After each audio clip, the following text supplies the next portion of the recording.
نحمده ونصلي على رسوله الكريم اما بعد فاعوذ بالله من الشيطان الرجيم بسم الله الرحمن الرحيم رب اشرح لي صدري ويسر لي امري واحلل عقدة من لساني يفقهوا قولي رب زدني علما اللهم فقهنا في الدين اللهم انا نسألك علما نافعا وعملا متقبلا ورزقا طيبا اللهم اجرنا من النار اللهم انی اسألک ایمانا لا یرتد ونعیما لا ینفد ومرافقة محمد صلی اللہ علیہ وسلم فی اعلیٰ جنت الخلد آمین یا رب العالمین۔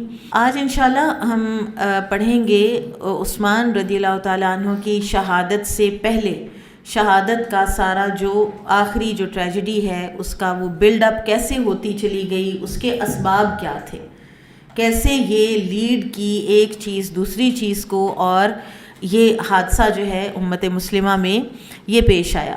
اس ساری چیز سے پہلے ایک جو بات ہے وہ ہمارے ذہنوں میں کلیئر ہونی چاہیے کہ اس وقت صحابہ کرام جتنے بھی موجود تھے اس دنیا میں سب کے سب عثمان رضی اللہ تعالیٰ عنہ کے حامی تھے، اس میں کوئی دو رائے ہے ہی نہیں۔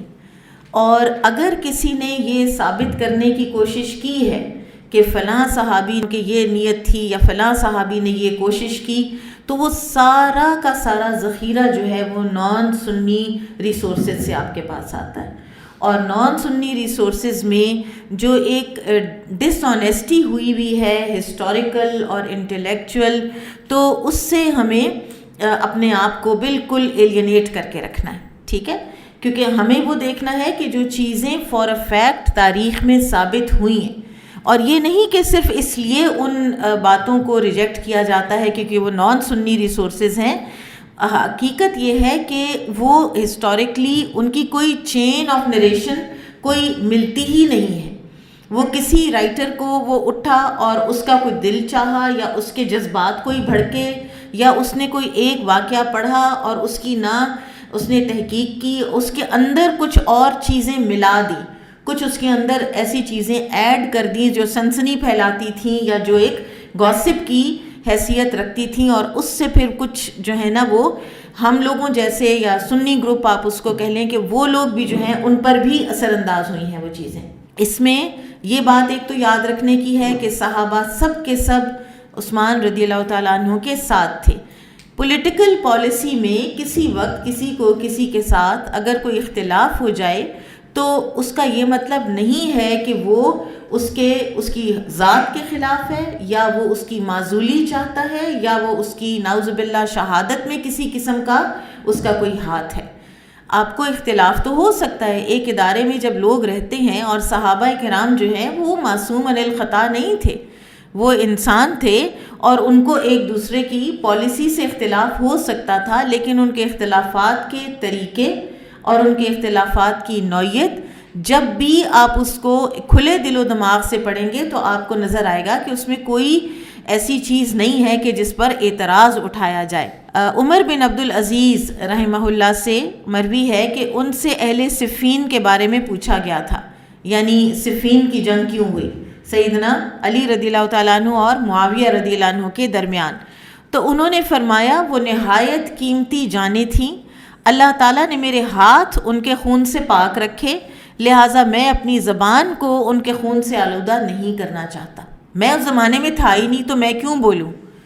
اور یہ چیز جو ہے یہ بہت ویلڈ ہے، اس کو اپنا اصول بنا لینا چاہیے کہ ہمیں ضرورت ہی کیا ہے اور ہم ہوتے کون ہیں اصل میں، کہ یہ کہنے والے کہ فلاں صحابی نے یا فلاں لوگوں نے یہ کیوں کیا اور فلاں کو گورنر کیوں لگایا۔ یعنی آج سے 1400 سال پہلے اگر عثمان رضی اللہ عنہ نے کسی کو گورنر لگایا ہے تو آج ہم میں سے کوئی اٹھتا ہے، مطلب یہ ایک اوڈیسٹی کی انتہا ہے نا، جرت کی انتہا ہے کہ ہم کہتے ہیں کیوں لگایا۔ تو یہ جو چیز ہے نا اس کے بارے میں اسلاف سے جب بھی کبھی صحابہ کرام کے کسی بھی اختلاف کے بارے میں کچھ پوچھا جاتا تو وہ یہ تلاوت کر دیتے تھے، تلک امۃ قد خلت لہا ما کسبت ولکم ما کسبتم ولا تسألون عما کانوا یعملون۔ ایک چھوٹی سی کتاب ہے، بہت ہی نادر ویسے وہ کتاب ہے، ہمارے پاکستان کے یہ ایک عالم ہیں اور بہت ہی وہ بہترین علماء میں سے ہیں۔ کبھی اگر موقع ملے تو ان کو ملنے چلے جانا چاہیے، صرف زیارت کے لیے کہ علماء کو ملنا چاہیے، ان سے فائدہ اٹھانا چاہیے۔ ارشاد الحق الاثری صاحب حفظہ اللہ، فیصل آباد میں وہ رہتے ہیں، اور جو دارالسلام کا ہے نا انسائکلوپیڈیا سیرہ کا، اس کی ایڈیٹنگ میں اور اس کی تحقیق میں بھی وہ بھی شامل ہیں۔ تو ان کی ایک چھوٹی سی کتاب ہے مشاجرات صحابہ، وہ ملتی ہے اردو بازار سے، کہ مشاجرات صحابہ یعنی صحابہ کے آپس میں جو ڈفرینسز تھے ان کی نوعیت کیا تھی، اور اس کے بارے میں امت مسلمہ کا اور ایک مسلمان کا کیا رویہ ہونا چاہیے۔ بہرحال ہمیں ان کے محرکات جاننے کی اور ان کے کھوج میں پڑھنے کی اور ان کی بہت ڈیٹیل میں جانے کی قطعاً ضرورت نہیں ہے۔ اب ہم پہنچ چکے ہیں عثمان رضی اللہ تعالیٰ عنہ کی خلافت کے آخری جو 6 سال ہیں نا ان میں، اب وہ ایک دور فتن شروع ہو چکا تھا۔ اب اس دور فتن کے بارے میں جاننے سے پہلے ہم کچھ رسول اللہ صلی اللہ علیہ وسلم کی جو فتنوں کے بارے میں آگاہی ہے، پیج 569 ہے، فتنوں کے بارے میں جو آگاہی ہے کہ آپ صلی اللہ علیہ وسلم نے کیا کیا فرمایا، اس کے بارے میں بات کر لیتے ہیں۔ بہت سی احادیث میں آپ صلی اللہ علیہ وسلم نے یہ باتیں فرمائی ہیں جن سے یہ پتہ چلتا ہے کہ امت میں باہم اختلاف بھی ہوگا، بلکہ جنگ و قتال بھی ہوگا۔ اور کیوں رسول اللہ صلی اللہ علیہ وسلم نے اس موضوع پر اتنی ڈیٹیل میں باتیں فرمائی ہیں، تو اس سے کچھ حکمتیں سمجھ آتی ہیں، کیونکہ رسول اللہ صلی اللہ علیہ وسلم کا ہر فرمان امت مسلمہ کی تربیت کے لیے ہوتا ہے۔ تو بیسکلی اس میں کچھ جو چیزیں ہمیں سمجھ آتی ہیں کہ مثلاً امت کو قبل از وقت اطلاع ہو اور وہ ذہنی طور پر ان مسائل سے نبٹنے کے لیے تیار رہیں، جیسے عثمان رضی اللہ تعالیٰ عنہ کے جب وہ سارے یہ باغی جو ہیں جب مدینہ میں آ گئے نا، تو اب حذیفہ بن یمان، آپ کو یاد ہوگا، آپ نے سن رکھی ہوگی وہ حدیث کہ وہ فرماتے تھے کہ میں پوچھتا تھا فتنوں کے بارے میں رسول اللہ صلی اللہ علیہ وسلم سے۔ اب انہوں نے جو کچھ سن رکھا تھا نا، جب وہ باغی آئے ہیں نا، تو انہوں نے جب وہ سارا سین دیکھا ہے تو انہوں نے کہا ہے کہ انہوں نے اب عثمان کو شہید کر کے چھوڑنا ہے، شروع میں ہی انہوں نے کہہ دیا تھا، تاکہ ایک ذہنی طور پر تیاری ہو جائے اور پھر اس سے مقابلہ کرنے کی یا اس سے نمٹنے کی ایک حکیمانہ انداز میں جو ہے وہ ایک پالیسی بنا لی جائے۔ پھر اسی طرح سے ان احادیث میں ایسی باتیں بھی پتہ چلتی ہیں کہ جن سے ہمیں یہ پتہ چلے کہ فتنہ پرداز لوگ ہوں گے کون، اور آپ صلی اللہ علیہ وسلم نے ان کی نشاندہی بھی کی کہ ایک بہت اہم نشاندہی جو ہے نا وہ یہ ہے کہ ظاہری طور پر یہ لوگ بہت متشدد ایماندار ہوں گے، ظاہری طور پر بہت ایک سیریس اور ایک بہت دین کو سنجیدگی سے لینے والے، دین کے ریچولز پر کسی صورت کمپرومائز نہ کرنے والے، اور دوسروں کو ہر وقت جج کرتے رہنے والے، فلاں کافر ہو گیا، فلاں کا یہ غلط، فلاں کا وہ غلط، فلاں کا سکارف پیچھے، فلاں کی شلوار بہت نیچی ہے، اس کی اونچی ہونی چاہیے، اس کی داڑھی چھوٹی ہے، اور ہر کسی کو ہر وقت جج کرتے رہنا۔ تو یہ ایک ٹیمپرامنٹ ہے، یہ ایک طبیعت ہے جس میں بہت متشدد ہو جانا اپنے لیے بھی اور دوسروں کے لیے بھی، اور انسان جب بھی کسی بھی ایکسٹریم پہ جاتا ہے تو پھر وہ اس پر قائم نہیں رہ سکتا، اور پھر اس میں کوئی نہ کوئی وہ گڑبڑ کرتا ہی کرتا ہے۔ تو یہ بھی ایک وجہ تھی، اور اس کے لیے بھی آپ صلی اللہ علیہ وسلم نے پریپیئر کیا کہ بعد میں کچھ لوگ ایسے بھی آئیں گے کہ جن کا ایمان ان کے حلق سے اوپر ہوگا، حلق سے نیچے نہیں جائے گا، یعنی دل تک ان کے ایمان سرایت نہیں کیے ہوں گے۔ پھر اسی طرح ظاہر ہے کہ ان فتنوں سے آگاہ کرنے کا مقصد وارن کرنا بھی ہے، ڈراوا بھی ہے، اور آپ صلی اللہ علیہ وسلم نے فرمایا کہ میری امت کے کچھ لوگوں سے قتل سرزد ہوگا، اور میری امت کے کچھ لوگ دنیا میں الجھ جائیں گے، اور میری امت کے کچھ لوگ جہاد کرنا چھوڑ دیں گے۔ تو یہ ایک ڈراوے کے طور پر بھی ہے کہ تم لوگوں میں سے جو اس وقت ہو یا جو بھی امت مسلمہ فتنوں کا شکار ہے تو وہ ان احادیث کو پڑھ کے یاد رکھے کہ ہم نے ایسے لوگوں میں سے نہیں ہونا۔ پھر اسی طرح ہمیں نبی صلی اللہ علیہ وسلم کی احادیث سے منافقین کو بے نقاب کرنے کے اشارے بھی ملتے ہیں، کیونکہ جب فتنے آئیں گے تو منافق بے نقاب ہوں گے اور اہل ایمان کا ایمان اور زیادہ بڑھے گا۔ پھر یہ بھی ہے کہ یہ احادیث رسول اللہ صلی اللہ علیہ وسلم کی نبوت اور رسالت کی صداقت کی بھی دلیل ہیں، کیونکہ ظاہر ہے کہ آپ صلی اللہ علیہ وسلم نے جس زمانے میں یہ پیشن گوئیاں کی ہیں، یہ باتیں فرمائی ہیں، یہ وہ زمانہ تھا کہ جب مسلمانوں کے دل ایک دل کی طرح تھے، بنیانم مرصوص تھے۔ اس وقت یہ پیشن گوئی ہو رہی ہے کہ تم لوگوں میں یہ چیزیں آ جائیں گی۔ اور ایک اور بات بھی ہمیں یاد رکھنی چاہیے کہ امتوں میں، ہر امت میں، چاہے وہ کرسچینٹی ہو، جوڈائزم ہو، کوئی بھی ہو، فتنوں کا ظہور بھی اللہ کی سنت رہی ہے، لوگوں کی آزمائش کے لیے، کھرا اور کھوٹا الگ کر دکھانے کے لیے، اور اسی طرح سے بعض اوقات اپنے اعمال کا ایک وبال چکھنے کے لیے بھی فتنے آتے ہیں کہ جو کچھ کیا ہے اس کی پھر ریپرکشنز بھی ہوتی ہیں، کیونکہ سیدنا عثمان رضی اللہ تعالیٰ عنہ کا جو شہادت ہے اس کے بعد صحابہ نے کہہ دیا تھا کہ اب یہ تلوار ساری پوری رہتی دنیا تک کے لیے نیام میں اندر نہیں جائے گی، مسلمانوں کے خلاف اٹھتے ہی رہیں گے۔ یہ جو اس وقت تم لوگوں نے کیا ہے یہ عام بات نہیں ہے، اس کا ایسے ہی تمہارا چھٹکارا نہیں ہو جانا، اب تم کبھی بھی اکٹھے نہیں ہوگے۔ اور واقعی یہی بھی پھر ہوا بھی۔ پھر ایک اور بھی اس کا پہلو ہے اور وہ ذرا پازیٹیو پہلو ہے، نبی صلی اللہ علیہ وسلم کی جو پیشن گوئیاں ہیں ان کے حوالے سے، کہ یہ فتنے ہمیں ایسے بھی ان کو انڈرسٹینڈ کرنا ہے کہ یہ اللہ تعالیٰ کی ایک خاص رحمت بھی ہے کہ دنیا ہی میں جو آزمائشیں آئیں تو وہ گناہوں کو ختم کر دیں۔ صحابہ کے بارے میں یہ بھی امام ابن تیمیہ نے فرمایا ہے نا کہ اگر کسی سے کوئی اجتہادی غلطی ہوئی بھی ہے، کوئی لغزش ہوئی بھی ہے، ٹھیک ہے، تو وہ بھی مجتہد ہے اور خطا کرنے والا مجتہد ایک گہرا اجر پاتا ہے۔ اور دوسرے یہ کہ دنیا میں انہوں نے جو مشکلات اور پریشانیاں دیکھی، میں کئی دفعہ سوچتی ہوں، میں کہتی ہوں کہ مدینہ میں جب یہ ساری شورشیں اور عثمان رضی اللہ عنہ کے بعد سے آنورڈز جو کچھ ہوتا رہا ہے، جب عبداللہ بن زبیر کو شہید کیا گیا ہے اور اس کے بعد امام حسین رضی اللہ عنہ کے ساتھ جو کچھ ہوا ہے، تو کتنی ہولناک یہ ہسٹری ہے۔ جو لوگ جس کے ساتھ ہو رہا ہے اس کے ساتھ تو ہو رہا ہے، لیکن جو لوگ آن لکرز ہیں، جو مدینہ میں موجود ہیں اور جو ان سے محبت بھی کرتے ہیں اور کچھ کر نہیں سک رہے، ان کے لیے لٹرلی کلیجہ منہ کو آنے والی بات ہے۔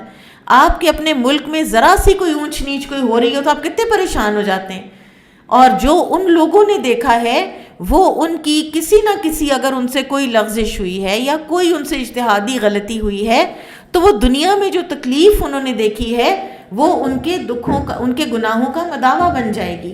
یہ بھی ایک ایسپیکٹ جو ہے اس کو بھی ہم نے یاد رکھنا ہے۔ پھر اسی طرح یہ ہے کہ نبی صلی اللہ علیہ وسلم نے یہ بھی آپ کی احادیث کے مفہوم سے ہمیں پتہ چلتا ہے کہ فتنوں کے زمانے میں زبان تلوار سے زیادہ نقصان دہ ہوگی، کیونکہ بعض اوقات ایک زہریلا کلمہ زبان سے نکلتا ہے اور دلوں میں آگ لگا دیتا ہے، اور دلوں میں دبی ہوئی باتوں کو ابھار دیتا ہے، جذبات کو بھڑکا دیتا ہے۔ پھر اسی طرح سے ہمیں یہ بھی پتہ چلتا ہے کہ فتنوں کے زمانے میں علم اٹھ جائے گا، یا تو علماء کے وفات کی وجہ سے اور یا ان کے خاموش ہو جانے کی وجہ سے، چاہے وہ اپنی سلامتی کو ترجیح دیں اور چاہے وہ کسی بھی وجہ سے وہ الگ تھلگ ہو جائیں یا وہ مرعوب ہو جائیں، اور پھر یہ ہے کہ جاہل سردار بن جائیں گے، کیونکہ علماء تو ایک سائڈ پہ ہو جائیں گے نا، تو جاہل سردار بن جائیں گے، لوگ انہی کو اپنا سربراہ مان لیں گے، وہ بغیر علم کے فتویٰ دیں گے،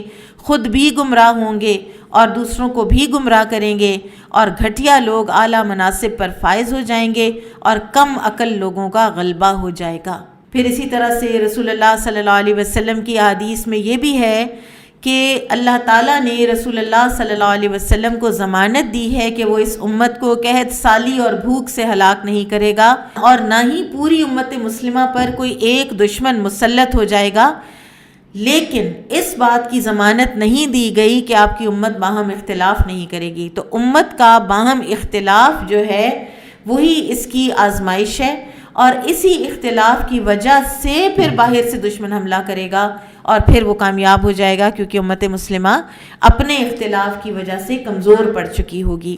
پھر یہ ہے کہ فتنوں کے دور میں لوگوں کے اخلاق بگڑ جائیں گے، رویے تبدیل ہو جائیں گے، نیک اعمال سے لوگ بیزار ہوں گے اور خیر و بھلائی کے کاموں سے دور بھاگیں گے، آپس کی دشمنی، حسد اور کینے کی بیماری عام ہو جائے گی۔ پھر بعض احادیث سے ہمیں اس بات کی طرف بھی اشارہ ملتا ہے کہ فتنوں کے ظاہر ہونے سے پہلے ہر طرف امن اور استحکام بھی ہوگا۔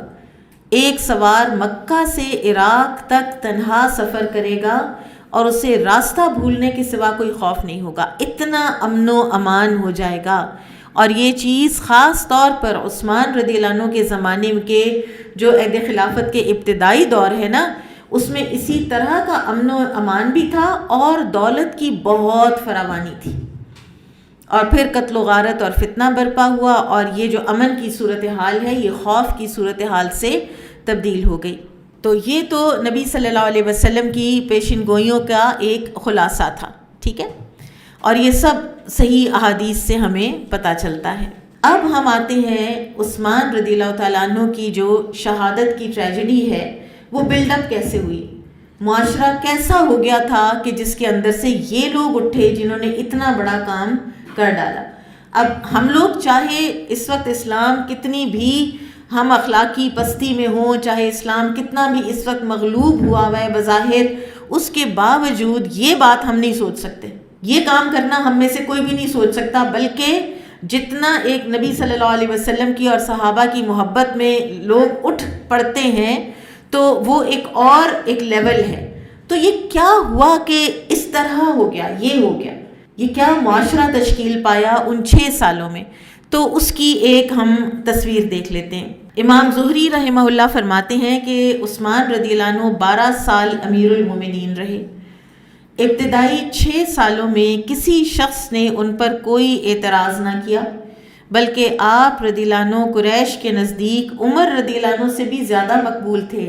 وجہ کیونکہ عمر رضی اللہ عنہ کے بعد عثمان رضی اللہ عنہ نے پالیسیز میں جو چینج کیا تھا نا، اس سے ان کی زندگی آسان ہوئی تھی لوگوں کی۔ مسلمان مورخین نے عثمان رضی اللہ عنہ کے دور خلافت کا دوسرا جو ہاف ہے، یعنی 30 ہجری سے 35 ہجری تک ہونے والے جو حادثات ہیں ان کو فتن کا نام دیا ہے، اور یہی فتنے عثمان رضی اللہ عنہ کی شہادت کا باعث بنے۔ اب ان فتنوں میں کیا کیا تھا، اور سب سے پہلی بات خوشحالی ہر کوئی مانگتا ہے، لیکن یہ ہم سمجھنے سے بہت وہ ہماری عقلیں کوتاہ ہو جاتی ہیں کہ خوشحالی جو ہے وہ فتنے کو بھی لیڈ کرتی ہے، خرابی بھی کرتی ہے، اور یہاں تک کہ قتل و غارت بھی آ جاتی ہے۔ رسول اکرم صلی اللہ علیہ وسلم جب بھی صحابہ کرام کی تنگ حالی اور فقر کو دیکھتے تھے تو انہیں دلاسا دیتے اور یہ خوشخبری سناتے کہ ان کی یہ تنگی زیادہ دیر تک نہیں رہے گی اور بہت جلد ان پر دنیا کے خزانے اور خیر و برکت کے دروازے کھول دیے جائیں گے۔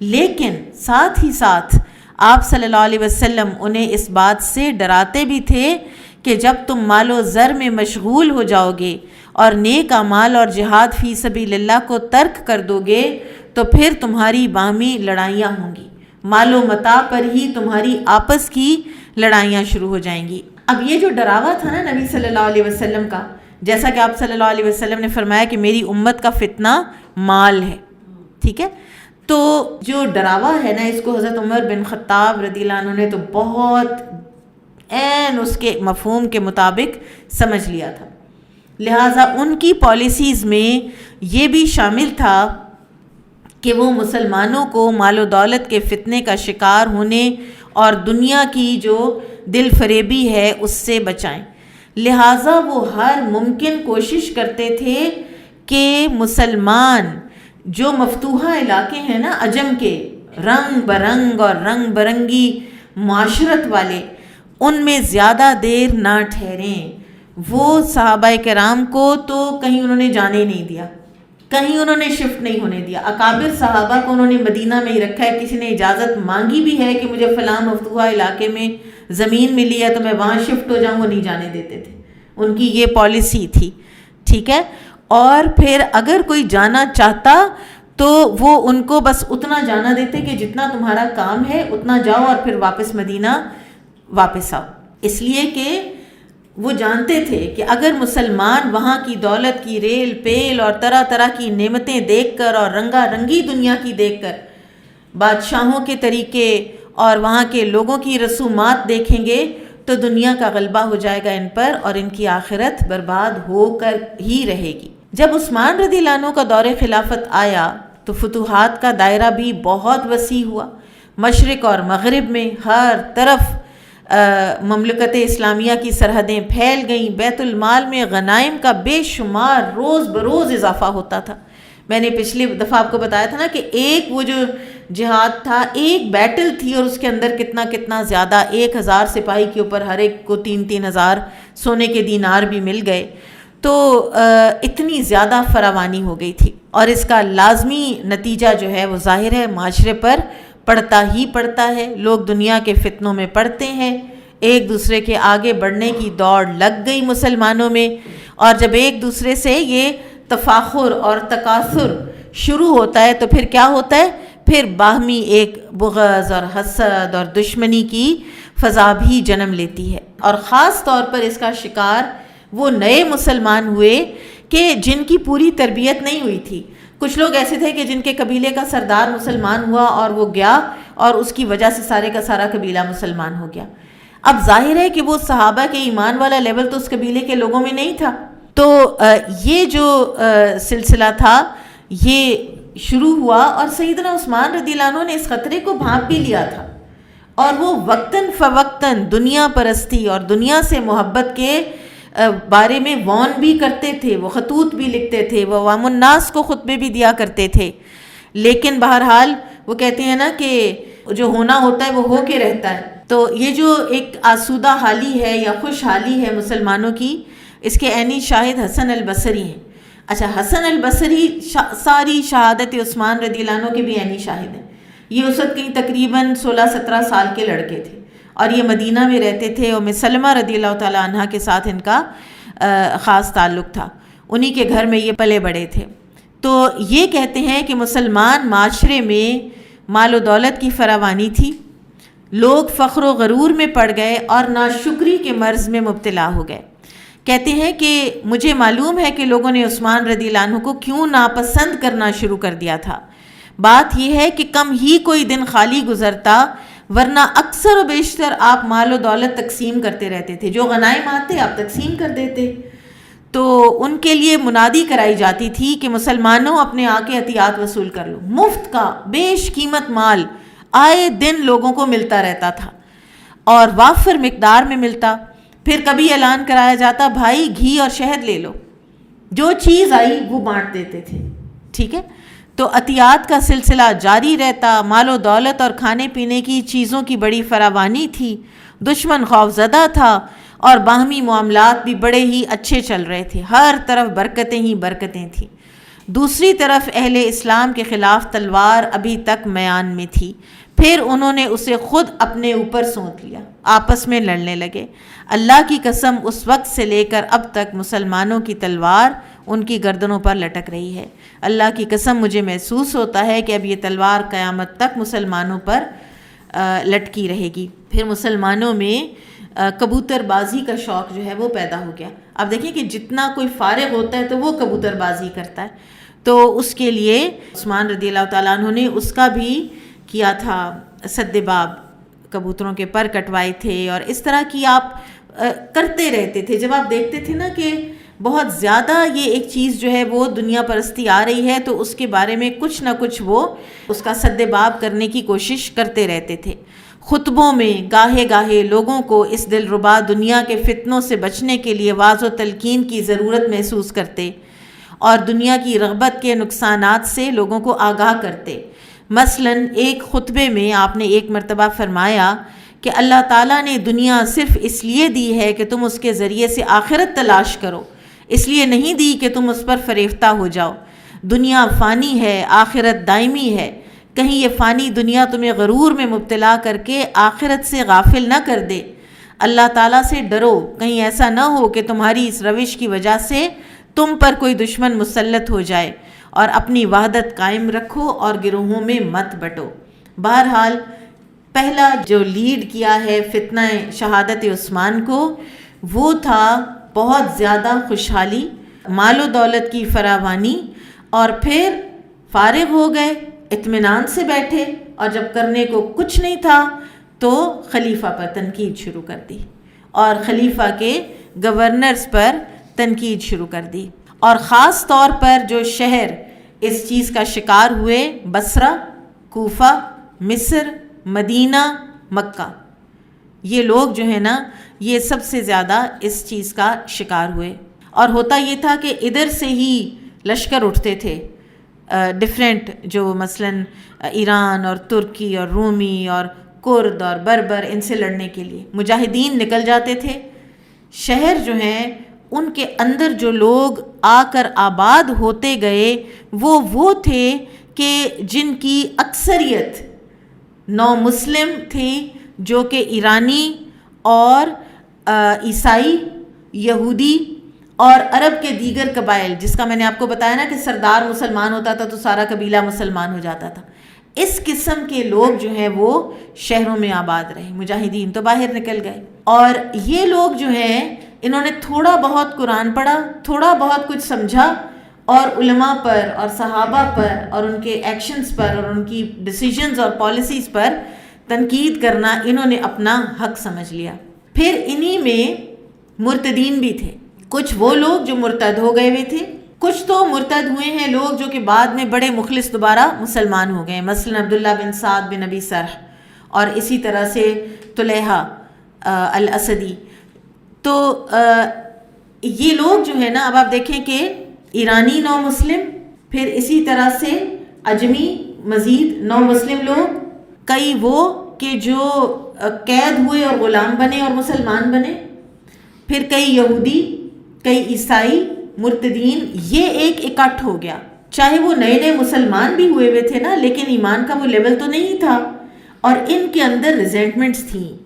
ہمارا علاقہ مسلمانوں نے فتح کیا ہے، مفتوح ہونے کی ریزنٹمنٹ بھی ان لوگوں کے اندر تھی، نیگیٹو فیلنگز جو ہے نا وہ ان کے اندر ڈیولپ ہوئی ہوئی تھیں، اور یہودیوں اور عیسائیوں کو تو ویسے ہی ایک خار اور ایک دشمنی مسلمانوں کے ساتھ رہی ہے۔ تو یہ ایک معاشرہ تھا جو آہستہ آہستہ چینج ہو رہا تھا۔ صحابہ کرام ظاہر ہے دنیا سے ایک ایک کر کے تشریف لے جا رہے تھے، جو کہ مسلمان معاشرے کی پہلی اینٹ تھے، اور وہ کم ہوتے گئے۔ اسی طرح سے جن لوگوں کو صحابہ کی تربیت تھی، تابعین، اکابر تابعین، وہ بھی آہستہ آہستہ، ظاہر ہے نظام ہے دنیا کا، موت کا مزہ ہر کسی نے چکھنا ہے۔ پھر یہ ہوا کہ اب جو مفتوحہ علاقے تھے نا، اس میں فاتحین مسلمان تھے، مفتوح لوگ جو ہیں وہ زیادہ تھے، اور مائنورٹی میجورٹی کے اوپر حکومت کر رہی تھی، ٹھیک ہے۔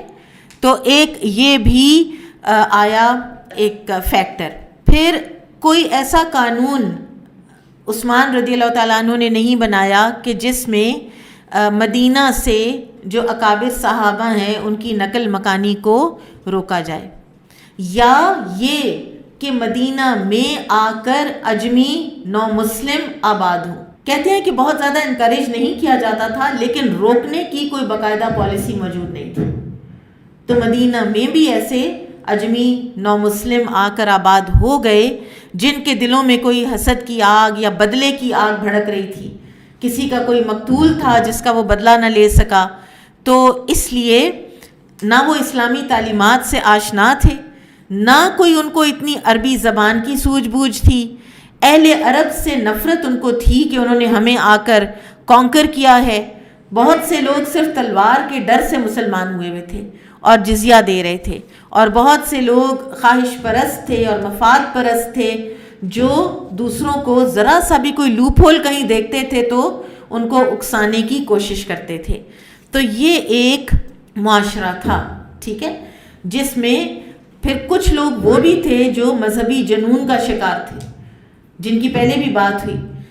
جن لوگوں نے عثمان رضی اللہ تعالیٰ عنہ کے قتل میں حصہ لیا ہے ان کے بارے میں کہا جاتا ہے کہ ان میں سے ہر ایک بعد میں خوارج کے لشکر میں تھا.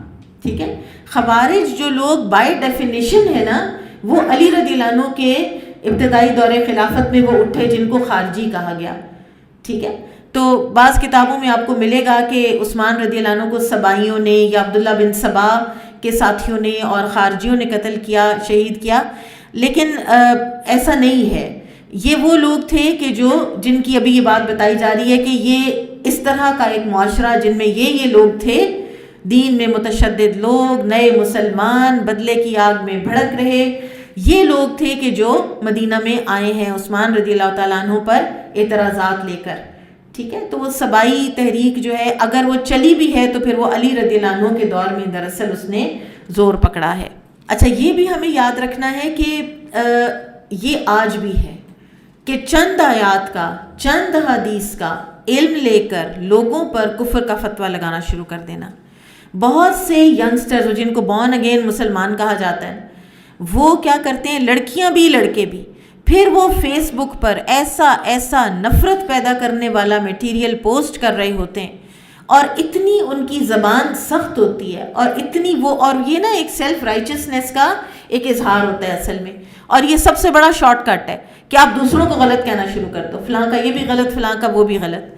تو یہ ایک جو ذہنیت تھی نا شارٹ کٹ کی، پائٹی کی اور سیلف رائچسنس کی، یہ وہاں پر اٹھی، اور انہی لوگوں نے دراصل پھر عثمان رضی اللہ عنہ کو شہید کیا. یہ جو سارا معاشرہ ہے نا جس کی تصویر آپ کے سامنے کھینچی گئی ہے، اس کی ایک جھلک جو ہے وہ ہمیں نظر آتی ہے کہ جو سیدنا علی رضی اللہ تعالیٰ عنہ اور ایک ان کا کوئی فالوور تھا، اس نے ان سے جو بات کی اور انہوں نے جو جواب دیا، یہ اس کتاب کے صفحہ 602 پر موجود ہے کہ اس آدمی نے علی رضی اللہ عنہ کو مخاطب کرتے ہوئے پوچھا کہ کیا وجہ ہے کہ لوگ آپ سے اختلاف کرتے ہیں جبکہ ابو بکر اور عمر رضی اللہ عنہما کی مخالفت نہیں کرتے تھے. اس کا کہنے کا مطلب یہ تھا کہ وہ مضبوط تھے اور آپ کمزور ہیں.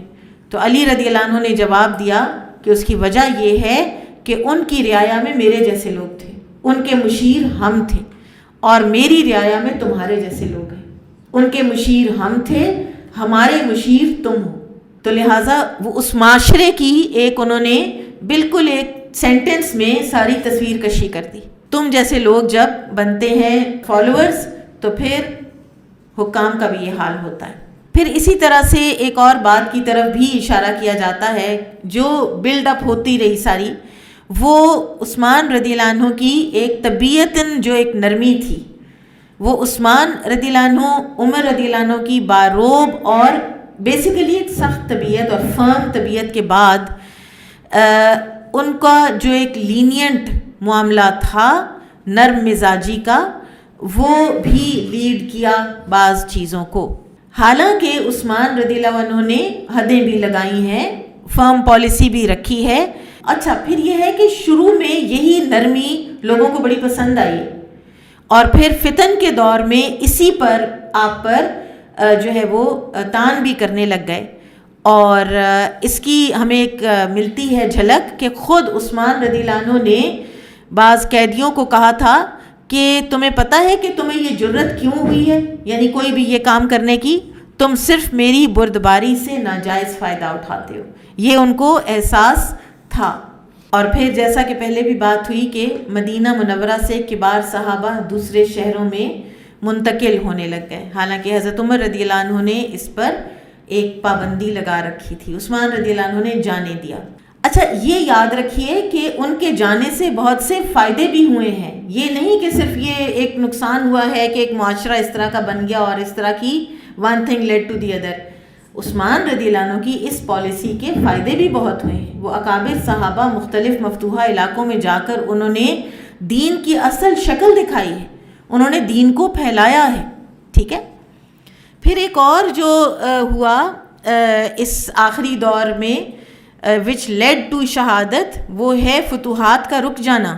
کچھ تو وجوہات جو ہے نا فطری یا بشری رکاوٹیں تھیں کہ چاہے وہ ایران کی طرف کا رخ ہو یا بلاد شام یعنی رومنز کی طرف کا رخ ہو یا افریقیہ جو ہے جہاں سوڈان وغیرہ کا، کیونکہ سوڈان آدھا ہوا اور آج بھی آپ دیکھیں کہ آدھا سوڈان جو ہے وہ مسلم علاقہ اور آدھا کرسچن ہے، تو وہاں پر ختم ہوا جب فتوحات کا سلسلہ تو مال غنیمت آنا بھی بند ہو گیا، اور جب مال غنیمت آنا بند ہوا تو جن کو آئے دن بیش بہا خزانے ملتے تھے وہ سوال کرنے لگے کہ غنیمتیں کہاں گئی ہیں، زمینیں کہاں گئی ہیں، اور وہ تو اپنے انٹائٹلمنٹ کی ایک سائیکالوجی میں آ گئے تھے نا کہ ہم انٹائٹلڈ ہیں، ہمیں روز کوئی نہ کوئی چیز ملنی چاہیے، ہمیں روزانہ بلا بلا کے کچھ ملنا چاہیے، تو وہ بھی کم ہوا۔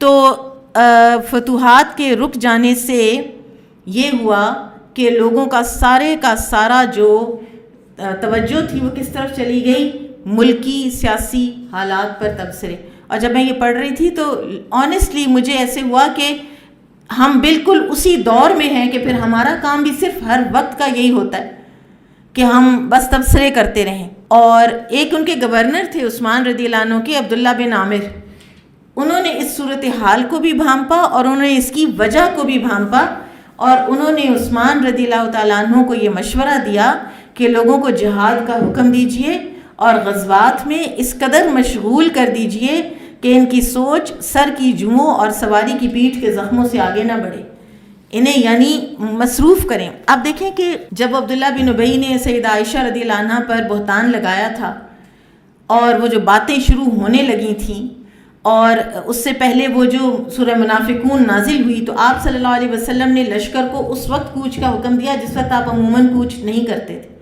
اور آپ نے لگاتار کئی گھنٹے انہیں چلوایا کہ اب یہ اسی بات میں رہیں کہ بس یہ ایک مشقت میں پڑے اور یہ آپس میں جو چہمگوئیاں ہیں یہ ان کی ختم ہوں۔ تو بالکل یہ کہ انسان جب کسی پروڈکٹیو چیز میں فزیکلی بھی مصروف ہوتا ہے نا تو پھر اس کی، آپ دیکھیں کیوں جن کو انگزائٹی اور ڈپریشن ہوتی ہے ان کو کہا جاتا ہے کہ کوئی آپ کچھ کام کیا کریں، کوئی فزیکل ایکٹیویٹی کیا کریں، واک کیا کریں، تو پھر آپ کے اندر سے یہ جو فارغ البال ہو کر جو آپ کے اندر جو آتی رہتی ہے نا، خناس بھرتا رہتا ہے دماغ کے اندر یا سوچیں بھرتی رہتی ہیں، وہ پھر انسان کے اندر سے نکل جاتی ہیں۔ پھر حاسدوں کی سازشیں بھی ہونے لگ گئیں، اور سیدنا عثمان رضی اللہ تعالیٰ عنہ کے لگائے ہوئے جو گورنرز تھے انہوں نے بعض شہروں میں جرم کا ارتکاب کرنے والے شر پسند عناصر کو سزا دی، اور بالخصوص بصرہ، کوفہ، مصر اور مدینہ منورہ میں ایسے افراد موجود تھے۔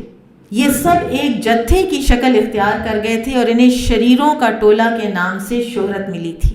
انہیں شہروں کے شر پسند، بادیہ نشین قبائل، خانہ بدوش اور مدینہ کے غلاموں کے نام سے بھی جانا جاتا تھا۔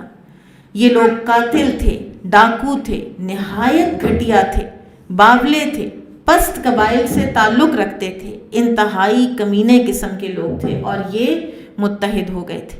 نہایت بد اخلاق، وحشی، اکھڑ مزاج اور شور و غل برپا کرنے والے قبائل کے گھٹیا لوگ، نہایت سفلی خیالات کے مالک اور شیاطین کے اعلی کار تھے۔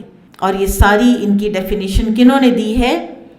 شرح نبوی یعنی صحیح مسلم کی شرح امام نبوی کی اور تاریخ الطبری میں۔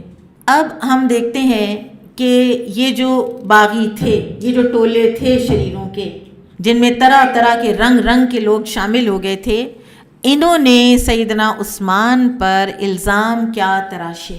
یہیں پر ہم الزامات اور پھر جو عثمان رضی اللہ عنہ نے جواب دیے ہیں وہ بھی دیکھ لیں گے، اور یہ ضروری نہیں ہے کہ انہوں نے یہ ساری کی ساری لسٹ ایک ہی وقت پہ عثمان رضی اللہ عنہ پہ رکھی ہو، ٹھیک ہے، وقتاً فوقتاً ایک الزام، دوسرا، ادھر سے تیسرا، اور کئی الزامات جو ہیں ان کی جو ریڈیکیولٹی ہے وہ آپ خود دیکھ لیں گے۔ پہلا الزام، خلیفہ بننے سے پہلے سیدنا عثمان رضی اللہ عنہ کا جو ذاتی طرز عمل ہے اس پر ان کو اعتراض تھا، اور اعتراض کیا تھا؟ نمبر 1، آپ غزوہ بدر میں شریک نہیں ہوئے۔ اس کا کیا جواب دیا تھا عثمان رضی اللہ عنہ نے کہ نبی صلی اللہ علیہ وسلم نے مجھے خود اپنی بیٹی کی تیمارداری کے لیے چھوڑا تھا، اور آپ کو مجاہدین بدر میں شامل کیا گیا کیونکہ آپ بدری ہیں، کیونکہ آپ صلی اللہ علیہ وسلم نے غنیمت میں سے حصہ عثمان رضی اللہ عنہ کو دیا ہے۔ دوسرا اعتراض، کہ آپ احد کے دن جب پینک کریٹ ہوا تو آپ مدینہ کی طرف بھاگے تھے؟ انہوں نے کہا ہاں میں بھاگا تھا، لیکن اللہ نے مجھے اس کے لیے معاف کر دیا ہے۔ قرآن میں اللہ تعالیٰ نے آیات نازل کی کہ وہ جو پینک سٹرکن ہوئے تھے اس دن ہم نے ان کو معاف کر دیا ہے۔ تو پھر تم لوگ کون ہوتے ہو اس بات پر اعتراض کرنے والے جس پر مجھے اللہ نے معاف کر دیا ہے؟ تیسرا، آپ ذرا ریڈیکیولٹی دیکھیے کہ آپ بیت رضوان میں شریک نہیں تھے۔ سبحان اللہ، جس انسان کے لیے بیت رضوان ہو رہی ہے اور جس کے لیے نبی صلی اللہ علیہ وسلم نے اپنا ہاتھ کہ یہ عثمان کا ہاتھ ہے، اور تم لوگ مجھے اس پر تانا دیتے ہو، میرے پہ وہ بہتان لگاتے ہو۔ آپ دیکھیے کہ جس نے الزام لگانا ہو وہ آؤٹ آف کانٹیکسٹ بات نکال کے اس کو اٹھا کے اس کو ہائی لائٹ کر دیتا ہے، اور یہ انتہائی اخلاق سے گری ہوئی حرکت ہوتی ہے۔ کوئی بھی کرے، آپ دیکھیں آج کل جو یہ سوشل میڈیا فالوورز ہیں ڈفرینٹ پولیٹیکل پارٹیز کے، وہ کسی بھی پارٹی کے ہو، وہ بیچ میں سے اپنے اپوننٹ پارٹی کے بندے کا ایک جملہ اٹھاتے ہیں، یہ دیکھیں یہ کیا کہہ رہا ہے، اس کے آگے بھی کچھ اور ہوتا ہے، اس کے پیچھے بھی کچھ اور ہوتا ہے۔ انتہا کی یہ گھٹیا حرکت ہوتی ہے، وہ کوئی بھی کرے تو۔ اچھا، دوسرا اعتراض، ہمیں جی آپ کی اکنامک جو مالی معاشی پالیسی ہے ہمیں اس پر اعتراض ہے، ہمیں آپ کی عطیات کی تقسیم پر بھی اعتراض ہے، اور بات صرف لب لباب کیا تھا؟ دے وانٹڈ مور، ہمیں کم مل رہا ہے ہمیں زیادہ دو، ہمیں اور چاہیے، بات صرف مال کی تھی۔ اور پھر چراگاہوں کی تقسیم کا معاملہ، اس کے جو جوابات دیے ہیں سیدنا عثمان رضی اللہ عنہ نے، وہ اس کتاب کے صفحہ 671 پہ ہیں، پہلے 671 پر۔ چراگاہوں کے بارے میں انہوں نے، عثمان رضی اللہ عنہ نے فرمایا کہ میں نے چراگاہوں کو محفوظ اور خاص کیا ہے، یعنی عام لوگوں کو ان کے استعمال سے روکا ہے۔ یہ انہوں نے پالیسی بنائی تھی کیونکہ حضرت عمر کے دور میں بھی سرکاری چراگاہیں ہوتی تھیں۔ اب جب سرکاری جانور بڑھے تو سرکاری چراگاہ کو بھی پھیلانے کی ضرورت پیش آئی، تو اس پر بھی انہوں نے آ کر تو اعتراض کیا، اور انہوں نے کہا کہ الزام ان کے اوپر یہ تھا کہ آپ نے اپنے اونٹوں کے چرنے کے لیے اس وسیع و عریض رقبے کو خاص کر لیا ہے، حالانکہ حقیقت یہ ہے کہ میرے برسر اقتدار آنے سے پہلے، یعنی عثمان رضی اللہ عنہ نے فرمایا کہ میرے برسر اقتدار آنے سے پہلے صدقہ اور جہاد کے اونٹوں کے لیے چراگاہ محفوظ تھی۔ خود رسول اکرم صلی اللہ علیہ وسلم اور ابو بکر اور عمر رضی اللہ عنہما نے اسے خاص کیا، میں نے تو صرف اتنا کیا ہے کہ صدقہ اور جہاد کے اونٹ زیادہ ہونے کی وجہ سے اس میں توسیع کر دی ہے، اور پھر یہ بات بھی ہے کہ ہم غریب مسلمانوں کے اونٹوں کو وہاں چرنے سے نہیں روکتے، اور جہاں تک میری اپنی ذات کا مسئلہ ہے تو میں نے تو اپنے لیے کوئی چراگاہ محفوظ نہیں کی۔ میں جب برسر اقتدار آیا تو مسلمانوں میں سب سے زیادہ اونٹ اور بکریاں میرے پاس تھیں، جو تمام کی تمام میں نے اللہ کی راہ میں خرچ کی۔ اب میرے پاس نہ کوئی بکری ہے نہ کوئی اونٹنی، صرف سواری کے 2 اونٹ ہیں جنہیں حج کے لیے رکھا ہوا ہے، کیا ایسا نہیں ہے؟ تو تمام صحابہ کرام نے تصدیق کی کہ ہاں اللہ کی قسم اسی طرح ہے۔ اور یہ جو لوگ تھے نا، یہ چراگاہ کی جو انہوں نے کی نا اعتراض، اس کا ذکر پیج 682 پر ہے کہ عثمان رضی اللہ تعالیٰ عنہ اس وقت کسی اور مدینہ سے باہر کسی بستی میں تھے، یہ وہاں پہنچے ہیں، اس بستی میں پہنچے ہیں، اور عثمان رضی اللہ تعالیٰ عنہ کے پاس آئے ہیں ذوالقعدہ میں، ٹھیک ہے، ذوالقعدہ میں بدھ کی رات، اور سب سے پہلے مصر کا باغی ٹولہ پہنچا ہے عثمان رضی اللہ عنہ کے پاس اور کہنے لگے مصحف منگوائیے، تو عثمان رضی اللہ عنہ نے مصحف منگوا لیا، کہنے لگے سابعہ کھولیے، اور سابعہ یہ سورہ یونس کو کہا کرتے تھے، اور تلاوت کیجیے، تو آپ نے سورہ یونس کی، ان کے کہنے پر تلاوت شروع کر دی۔ جب اس آیت پر پہنچے قُلْ أَرَأَيْتُمْ مَا أَنزَلَ اللَّهُ لَكُم مِّن رِّزْقٍ فَجَعَلْتُم مِّنْهُ حَرَامًا وَحَلَالًا قُلْ اللَّهُ أَذِنَ لَكُمْ أَمْ عَلَى اللَّهِ تَفْتَرُونَ، کہہ دیجئے بھلا دیکھو تو اللہ نے تمہارے لیے جو رزق نازل کیا، پھر تم نے اس میں سے کچھ حرام اور کچھ حلال ٹھہرا لیا، کہہ دیجئے کیا اللہ نے تمہیں یہ حکم دیا ہے یا تم اللہ پر جھوٹ باندھتے ہو؟ تو جب یہ انہوں نے پڑھی نا قُلْ اللَّهُ أَذِنَ لَكُمْ أَمْ عَلَى اللَّهِ تَفْتَرُونَ، تو کہنے لگے رکیے اور غور کیجئے، آپ نے جو چراگاہ خاص کی ہے کیا اللہ نے آپ کو اس کا حکم دیا ہے یا آپ اللہ پر جھوٹ باندھتے ہیں؟ آپ ذرا دیکھیے کہاں سے کوڑیاں یہ ملاتے تھے. تو آپ نے فرمایا آگے چلو، اس کی شان نزول تو یہ ہے. یعنی حضرت عثمان نے جواب دیا، ان سے بڑھ کے قرآن کا عالم کون تھا. اور پھر انہوں نے یہی چراگاہ کی جو دی ایکسپلینیشن، تو اس پر پھر قدرے یہ مطمئن ہوئے. پھر اسی طرح سے ایک اور اعتراض جو تھا وہ ان کو یہ تھا کہ آپ نے سفر میں پوری نماز پڑھی ہے، اور یہ ان کا اجتہاد تھا. وہ مکہ کو کوئی ایک کسی اپنے اجتہاد کے تحت اپنی شادی کرنے کی وجہ سے یا کسی بھی وجہ سے وہ اپنے آپ کو وہاں پر مسافر نہیں سمجھتے تھے. یہ بھی اعتراض کیا. پھر ایک اور اعتراض جو تھا وہ یہ تھا کہ آپ نے قرآن مجید کے نسخے جلوا دیے. اب آپ دیکھیں کہ اپیرنٹلی اگر ایک سینٹنس میں اس بات کو کیا جائے تو ظاہر ہے کہ وہ ایک لگتا ہے کہ ہائے یہ کتنا بڑا کام ہے. تو انہوں نے اس کا جواب دیا کہ میں نے صرف یہ کیا ہے کہ مسلمانوں کو ایک قرآن پر جمع کیا ہے اور انہیں اس سے اختلاف کرنے سے منع کیا ہے. میں نے اس معاملے میں اپنے پیش رو سیدنا ابو بکر کی مطابعت کی ہے. انہوں نے بھی قرآن مجید کو جمع کیا اور میں نے ایک قرات پر مسلمانوں کو جمع کر دیا. تو پھر ساتھ انہوں نے صحابہ کی گواہی لی کہ کیا ایسا نہیں ہے؟ تو صحابہ نے کہا کہ اللہ کی قسم یہی بات ہے، ایسا ہی ہے. پھر ایک اور اعتراض تھا کہ آپ اپنے اقربا کو عہدوں پر زیادہ، بنو امیہ کو عہدوں پر آپ رکھتے ہیں، حالانکہ ایسا نہیں تھا. آپ نے بنو امیہ کے علاوہ بھی گورنرز لگائے ہیں، اور بنو امیہ کے جو لوگ آپ نے گورنرز لگائے دے پرووڈ کہ ہاں ہم تھے اس قابل کہ ہمیں گورنر لگایا جاتا. ایک چیز جو ہسٹورینز لکھتے ہیں وہ یہ ہے کہ قریش میں سب سے بڑے پولیٹیشنز بنو امیہ تھے، اور یہ بھی وہ کہتے ہیں کہ عثمان رضی اللہ عنہ کے دور خلافت میں جتنی شورشیں ہوئی ہیں، جہاں جہاں اٹھی ہیں، معاویہ جہاں تھے نا سیریا میں، وہاں کوئی شورش نہیں ہوئی. And it was his political acumen, جس کی وجہ سے انہوں نے ہر چیز کو جو ہے نا وہ مربوط رکھا ہوا تھا.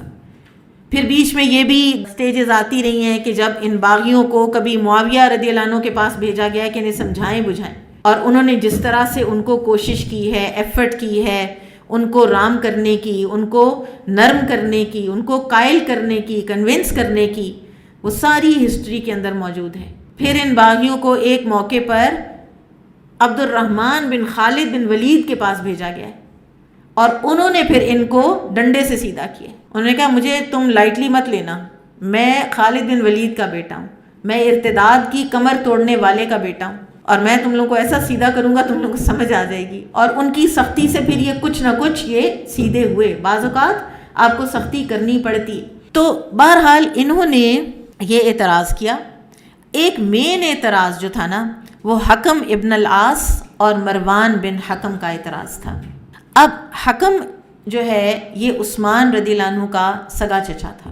اس کے بارے میں آتا ہے کہ فتح مکہ کے موقع پر نبی صلی اللہ علیہ وسلم نے حکم کو کہا تھا کہ تم مکہ چھوڑ کے چلے جاؤ، اور اس کو طائف کی طرف بھیج دیا تھا. اگر یہ روایت درست بھی ہے تو مروان اس وقت 6 یا 7 سال کے تھے. دوسری بات یہ ہے کہ مکہ سے طائف جلا وطن کا کیا بھی اگر، تو اس کا ان لوگوں کو مدینہ لانے سے کوئی تعلق نہیں ہے، اگر آپ بالکل آنیسٹی کے ساتھ اور ان بائسڈ ہو کر سوچیں. اب مروان جب ادھر آئے مدینہ میں عثمان رضی اللہ عنہ کے دور میں، تو he was a young man and highly intelligent and very honest. ان کی آنیسٹی کا جو ایک معیار ہے اس کو ہمیں یہ یاد رکھنا ہے کہ یہ صحیح بخاری کے راویوں میں سے ہیں مروان بن حکم. امت مسلمہ میں یہ فیکٹ ہے کہ جو بندہ امام بخاری نے اپنی راویوں میں شامل کیا وہ ثقافت میں ٹاپ موسٹ لوگ تھے، ثقافت اور آنیسٹی میں. تو ان کو اپنا کاتب بنایا مروان کو عثمان رضی اللہ عنہ نے، اس پر ان کو اعتراض ہوا. پھر بعد میں ان لوگوں کو مروان پر ایک انہوں نے الزام لگایا، وہ ابھی ہم جہاں پر پہنچیں گے اس بات پر، اس خط پر، تو پھر ہم بات کریں گے اس کے بارے میں. لیکن مروان کی ایک جو ہسٹری ہے وہ ہمیں پتہ ہونی چاہیے کہ وہ کوئی ڈس آنیسٹ یا کوئی ایسا انسان نہیں تھا. وہ تابعین میں سے ہے. اچھا، پھر ایک اور چیز بھی یاد رکھیے کہ بنو امیہ کی جو خلافت ہے وہ معاویہ رضی اللہ عنہ کے بعد یزید پہ آئی ہے. یزید کے بعد یزید کا بیٹا معاویہ بن یزید جو تھا نا، وہ کوئی سال یا 8 مہینے حکمران رہا ہے، اور بیمار سا وہ ایک لڑکا تھا اور اس کی وفات ہو گئی. اس کے بعد جو خلافت ہے وہ مروان کے بیٹے عبد الملک کو ملی. بنو امیہ ہی میں رہی، چچا کے دوسری سائڈ پہ آ گئی، لیکن پھر مروان کی آگے سے نسل میں لگاتار یہ ساری جو ہے نا خلافت ہی رہی ہے. اور عبد الملک بن مروان کے 4 بیٹے خلیفہ رہے ہیں، جن کے درمیان میں سلیمان کے بعد عمر بن عبدالعزیز، وہ بھی انہی کی نسل سے تھے، یعنی چچا کے بیٹے تھے. عبد الملک کا بھائی عبدالعزیز، اور پھر اس کے بعد عمر بن عبدالعزیز کے بعد دوبارہ عبد الملک بن مروان کی نسل میں آ گیا، اور لگاتار یہ جو ایک ڈائنیسٹی ہے یہ انہی میں چلی ہے.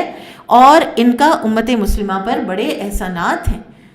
یہ لوگ انہوں نے اسلام کو بڑا پھیلایا ہے. ان کے دور میں جو حدیث کی خدمت ہوئی ہے وہ کہیں نہیں ہوئی، اور ان کے دور میں اسلام اپنی اصل شکل میں موجود رہا ہے. اسلام کی اصل شکل کا بگاڑا ہے بنو عباس میں، جب خلیفہ ہارون الرشید کو وہ جو ٹرانسلیشن کا ایک وہ کیڑا اس کے دماغ میں آیا. ورنہ یہ نہیں ہے. ہم ٹھیک ہے ان کی بادشاہت میں انہوں نے وہ چیزیں لائے کہ جو اسلام کے سادگی کے مزاج کے اور جو خلفائے راشدین کے مزاج کے خلاف تھے، لیکن ان کی بہت سی باتیں بہت فائدہ مند بھی تھیں. ان کے دور میں ہسٹری کمپائل ہوئی ہے، سیرہ کمپائل ہوئی ہے. ہم ان کو اس طرح سے متہم نہیں کر سکتے ہیں صرف اس لیے کہ انہوں نے بادشاہت جو ہے اس کو رائج کیا ہے. اچھا، یہ مروان کی بات ہے. پھر اس کے بعد منی میں پوری نماز پڑھنے پر، قرآن کو جمع کرنے پر اور باقی مصاحف کو جلوانے پر، اور مسجد نبوی کی توسیع پر بھی ان کو اعتراض تھا. تو وہ بھی عثمان رضی اللہ عنہ نے اس کا بھی جواب دیا کہ مسجد نبوی کی توسیع جو ہے وہ ابو بکر عمر رضی اللہ عنہ کے زمانے میں بھی ہوئی ہے، اور میں نے بھی کی ہے، اور یہ وقت کی ضرورت ہے. پھر ایک اور اعتراض تھا، اور وہ اعتراض تھا کہ آپ نے ان صحابہ سے معاملات اچھے نہیں کیے، ان صحابہ کے ساتھ آپ نے زیادتیاں کی ہیں. ٹاپ پہ ابو ذر غفاری رضی اللہ عنہ، نمبر 2 عمار بن یاسر، اور پھر عبداللہ بن مسعود رضی اللہ عنہ. ابو ذر غفاری کا معاملہ کیا ہے کہ ابو ذر غفاری شام میں تھے رضی اللہ عنہ. وہاں پر اب جیسے وہ فتوحات اور خوشحالی اور دولت اور مسلمانوں کا دولت پر جو ہے وہ استعمال کرنا اور اس میں بہت انڈلج کرنا، ابو ذر غفاری رضی اللہ تعالیٰ عنہ نے اپنی ایک ان کی انڈرسٹینڈنگ تھی قرآن کی ایک آیت کی. ابو ذر غفاری کا تذکرہ اس بک میں پیج 542 پر موجود ہے. آپ جانتے ہیں یہ سابقون الاولون میں سے ہیں، شاید 5ویں یہ صحابی ہیں جو مسلمان ہوئے، اور ان کا تعلق قبیلہ غفار سے تھا، یہ قریشی نہیں تھے. ٹھیک ہے، سو فرسٹ نان قریشی جو مسلمان ہوئے ہیں وہ ابو ذر غفاری رضی اللہ عنہ ہیں. انہوں نے سورہ التوبہ کی آیت نمبر 34 یا ایھا الذین آمنوا ان کثیرا من الاحبار والرہبان لیأکلون اموال الناس بالباطل ویصدون عن سبیل اللہ والذین یکنزون الذهب والفضة ولا ينفقونها فی سبیل اللہ فبشرہم بعذاب علیم. اس کی ایک اپنی ان کی انڈرسٹینڈنگ تھی. یہ کہتے تھے کہ اس کا مطلب یہ ہے کہ مسلمان مال جمع کر ہی نہیں سکتا. جو مسلمان مال جمع کرے گا، سونا چاندی جمع کرے گا، وہ قیامت کے دن اس کو تاپا جائے گا اور ان کو داغا جائے گا اسی سونے چاندی سے، اور ان کے لیے خوشخبری ہے دردناک عذاب کی. معاویہ رضی اللہ عنہ کو انہوں نے یہ آیت پڑھ کے سنائی سیریا میں، شام میں. انہوں نے کہا کہ یہ اہل کتاب کے بارے میں نازل ہوئی ہے. ابو ذر کہتے تھے کہ یہ اہل کتاب کے بارے میں بھی ہے اور مسلمانوں کے بارے میں بھی ہے. یہ اختلاف ہوا، تلخی ہوئی. معاویہ رضی اللہ عنہ نے عثمان رضی اللہ عنہ کو کہا کہ یہ میرے بس میں نہیں ہے، اور وہ اکابر صحابہ میں سے تھے، اور معاویہ ان کی کرتے تھے عزت بھی کہ میں اب ان کے ساتھ سختی نہیں کر سکتا. لیکن یہاں پر یہ اتنا بڑا جو اختلاف ہے یہ تو ہمارے لیے بہت باعث ایک مشکل ہو جائے گا. تو انہوں نے عثمان رضی اللہ عنہ کو شکایت کی، تو عثمان رضی اللہ عنہ نے کہا انہیں میرے پاس بھیج دو. ٹھیک ہے. ابو ذر مدینہ آ گئے. مدینہ میں بھی وہی حال تھا. مدینہ میں بھی خوشحالی اور گھروں کے طریقے فرق، یعنی وہ بڑے بڑے جو گھر ہیں وہ قصر کہلاتے تھے، اب وہ محلات نہیں جن کو ہم آج پیلس کہتے ہیں، لیکن بڑے بڑے گھر جو تھے، اور وہ تو بڑے اپسیٹ ہو گئے. اور وہ باقاعدہ آپ دیکھیں کہ ان کے بارے میں نبی صلی اللہ علیہ وسلم نے فرمایا تھا کہ زمین و آسمان نے ابو ذر سے زیادہ سچا نہیں دیکھا. بلنٹ تھے، بول دیتے تھے، کہہ دیتے تھے، ان سے رہا نہیں جاتا تھا. اور اس تعریف کے ساتھ ساتھ آپ صلی اللہ علیہ وسلم نے ابو ذر رضی اللہ عنہ کو کہا تھا کہ کبھی 2 لوگوں پر بھی امیر نہ بننا، کیونکہ ان کے اندر یہ شدت پائی جاتی تھی. وہ لیوے یا فلیکسیبلٹی دینے کے وہ قائل ہی نہیں تھے. تو یہاں پر بھی جب وہ اپسیٹ ہوئے اور ووکل ہوئے تو ایسے میں پھر عثمان رضی اللہ عنہ نے بہت پولائٹلی ان کو کہا کہ آپ چاہیں تو مدینہ سے باہر کہیں بھی رہائش اختیار کر لیں. جس کو کہ اتنا زیادہ ہائی لائٹ کیا گیا ہے کہ جی ان کو جلا وطن کر دیا اور یہ کر دیا اور وہ کر دیا. ان کے بارے میں تبوک کے موقع پر نبی صلی اللہ علیہ وسلم نے پیشن گوئی کی تھی. یہ اکیلے پہنچے تھے نا تبوک، 2 یا 3 دن کا پیدل سفر کر کے. تو آپ صلی اللہ علیہ وسلم نے فرمایا تھا کہ ابو ذر اکیلا ہی چلتا ہے، اکیلا ہی اس کی وفات ہوگی، اور یہ قیامت کے دن اکیلا ہی اٹھایا جائے گا. تو اس پیشین گوئی کو بھی پورا ہونا تھا. تو یہ ربضہ چلے گئے، یہیں پر ان کا انتقال ہوا. اور انہوں نے کہا تھا کہ میری وفات سے پہلے انہوں نے وصیت کی اپنی بیوی کو کہ مجھے سڑک پہ رکھ دینا، کوئی آتا جاتا قافلہ ہوگا تو ان کو کہنا مجھے دفنا دیں. اور اللہ نے کس طرح سے ان کو عزت دی کہ اسی وقت قافلہ، کوئی لمبی دیر کے لیے ان کی میت نہیں پڑی رہی. قافلہ آیا اور قافلے میں کون تھے؟ عبداللہ بن مسعود. اور ان کو پتہ چلا ابو ذر ہیں. انہوں نے وہاں پہ قبر کھدوائی، انہوں نے وہاں پہ ان کی نماز جنازہ پڑھی اور ان کو عزت کے ساتھ دفن کیا. اور بعض روایات میں تو یہ بھی آتا ہے کہ یہ فتح الباری میں ابن حجر نے لکھا ہے کہ انہوں نے خود عثمان رضی اللہ عنہ کو کہا تھا، ابو ذر رضی اللہ عنہ نے، کہ میں مدینہ نہیں رہنا چاہتا، آپ مجھے ربضہ میں قیام پذیر ہونے کی اجازت دے دیں. تو عثمان رضی اللہ عنہ نے کہا کہ ٹھیک ہے. اب اس کو نیگیٹو طریقے سے ہائی لائٹ کرنے کا ان کا کیا حق بنتا ہے؟ 2 سابقون الاولون صحابہ، اور وہ آپس میں ایک معاملہ کر رہے ہیں اور کسی کو دوسرے سے شکایت نہیں ہے. تو تم لوگ جو کل کے بچے ہو، تم لوگوں کو کیا مصیبت ہے، کیا مشکل ہے؟ پھر عمار بن یاسر رضی اللہ عنہ، عمار بن یاسر اور سعد بن ابی وقاص رضی اللہ عنہ کو کچھ پالیسیز سے اور کچھ جو بردباری اور حلم تھا اس سے تھوڑا سا تھا اختلاف، یا کسی بھی پولیٹیکل پالیسی سے اختلاف تھا. تو انہوں نے کہا کہ آج ہم عثمان رضی اللہ عنہ سے چل کے بات کرتے ہیں.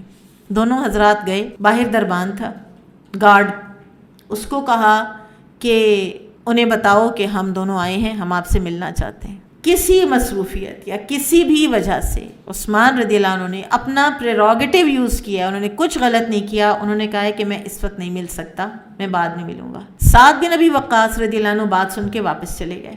عمار بن یاسر رضی اللہ عنہ نے کہا میں مل کے ہی جاؤں گا. اس وقت گارڈ نے ان کو کوئی کچھ مارا ہے، کوئی سٹک ماری ہے، جس کو کہ ہائی لائٹ کرتے کرتے یہ بنا دیا گیا کہ عمار بن یاسر جو ہے نا، ان کو عثمان رضی اللہ عنہ نے مارا، پیٹا، اتنا مارا کہ ان کی انتڑیاں باہر نکل آئیں.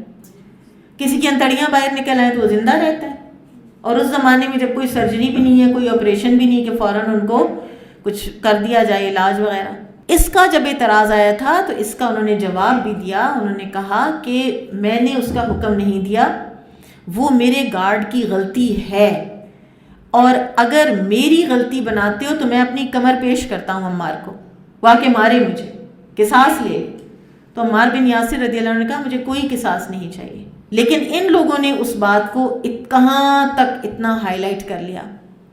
اور جو نان سنی گروپ ہے اس کے بارے میں کہتے ہیں کہ یہ لوگ صرف 4 صحابہ کے بارے میں کہتے ہیں کہ بس یہی مسلمان رہ گئے تھے، باقی تو سارے صحابہ بعد میں کافر ہو گئے. تو وہ قرآن کی ساری وہ رضی اللہ عنہم ورضوا عنہ کی، یا لقد رضی اللہ عن المؤمنین، کہ جب وہ بیعت کر رہے تھے درخت کے نیچے، ان ساری آیات کو وہ نل اینڈ وائڈ کر دیتے ہیں. وہ کہتے ہیں یہ صحابہ بعد میں ایسے رہے ہی نہیں تھے، لہٰذا اب وہ ان آیات کا مصداق ہی نہیں. صرف 4 صحابہ ہیں جو مسلمان رہے تھے، اور وہ کون کون ہیں؟ سلمان فارسی، عمار بن یاسر، ابو ذر غفاری، چوتھے یاد نہیں آ رہے، جن کو یہ ارکان اربعہ کہتے ہیں. تو یہ تھا عمار بن یاسر والا قصہ. اور عبداللہ بن مسعود والا جو قرآن کے جلانے پر ان کو ہوا تھا کہ میں نے اپنا مصحف نہیں جلانا، تو عثمان رضی اللہ عنہ نے اپنا ایک اتھارٹی یوز کی تھی کہ نہیں مصحف اب سارے اور کوئی باقی نہیں رہے گا، یہ آپ کو جلانا ہوگا. ٹھیک ہے، تو لہٰذا یہ سارے جو اعتراضات تھے ان میں پھر ایک اور اعتراض تھا کہ آپ نے کم سن لوگوں کو گورنر بنایا ہے.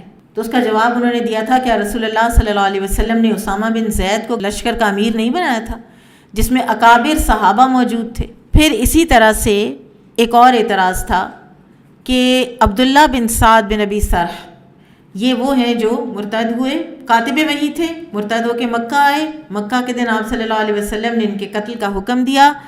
یہ آئے اور انہوں نے معافی مانگی، عثمان رضی اللہ عنہ ان کو لے کر آئے. بہرحال پھر یہ بچ گئے اور بعد میں یہ بہت مخلص مسلمان رہے.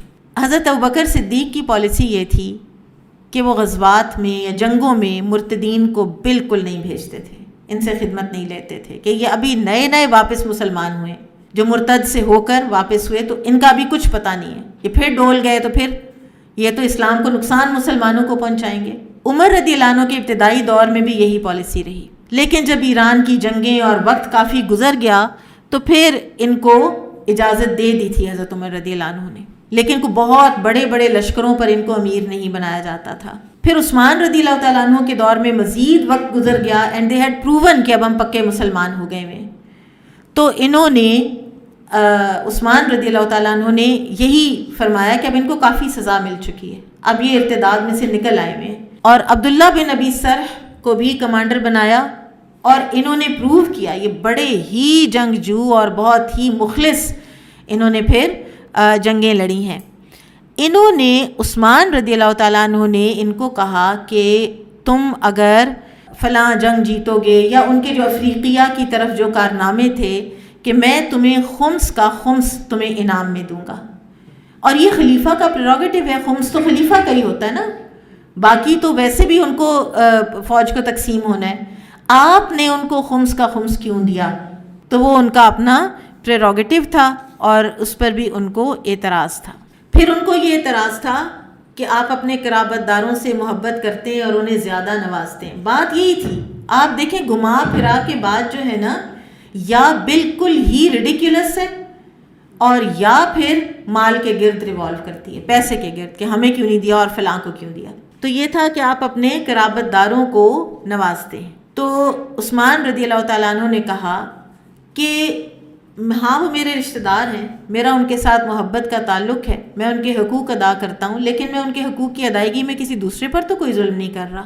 اور میں رسول اکرم صلی اللہ علیہ وسلم اور ابو بکر اور عمر رضی اللہ عنہما کے زمانے میں اپنی ذاتی ملکیت میں سے بھی اپنے رشتہ داروں کو دیا کرتا تھا. اب میں بوڑھا ہو چکا ہوں، میری عمر ختم ہو چکی ہے اور تمام سرمایہ اپنے گھر والوں اور رشتہ داروں کے لیے چھوڑے جا رہا ہوں، تو اس زمانے میں ملحد مجھ پر باتیں بنا رہے ہیں. اللہ کی قسم میں نے کسی شہر کا ضرورت سے بچ جانے والا مال بھی کبھی حاصل نہیں کیا جس کی وجہ سے لوگوں کو باتیں بنانے کا موقع ملا ہو، بلکہ میں زائد مال انہی شہروں میں تقسیم کرا دیتا ہوں. مدینہ منورہ میں تو صرف غنیمتوں کا خمس آتا ہے اور اس میں سے بھی میں نے اپنے لیے کبھی کوئی چیز نہیں لی. مسلمان ہی اس مال کو لوگوں میں تقسیم کرتے ہیں اور مستحقین تک پہنچا دیتے ہیں. اللہ کی قسم میں نے آج تک اس میں سے ایک پیسہ بھی نہیں لیا. اب سوچیں کیسے ان کو اپنی صفائی پیش بھی کرنی پڑ رہی ہے، کتنی یہ ایک بری اور غلط بات تھی اور کتنا غلط یہ طرح تھی جو ان لوگوں نے ڈالی تھی. تو یہ بیسیکلی چند اعتراضات تھے جن کو کہ عثمان رضی اللہ تعالیٰ عنہ نے ایڈریس بھی کر دیا تھا، اور یہ سراسر باطل اعتراضات تھے، ان کی کوئی حیثیت نہیں تھی اور کوئی بھی الزام بہرحال اتنا سنگین نہیں تھا کہ جس کی وجہ سے آپ کو شہید کیا جاتا. شہید تو انہوں نے فرسٹریشن میں کیا ہے اور بالکل اپنی ایک سازش کے تحت کیا ہے. تو انشاءاللہ آج ہم اتنا ہی پڑھیں گے. بارک اللہ فیکم، سبحانک اللہم و بحمدک، اشہد ان لا الہ الا انت، استغفرک و اتوب الیک.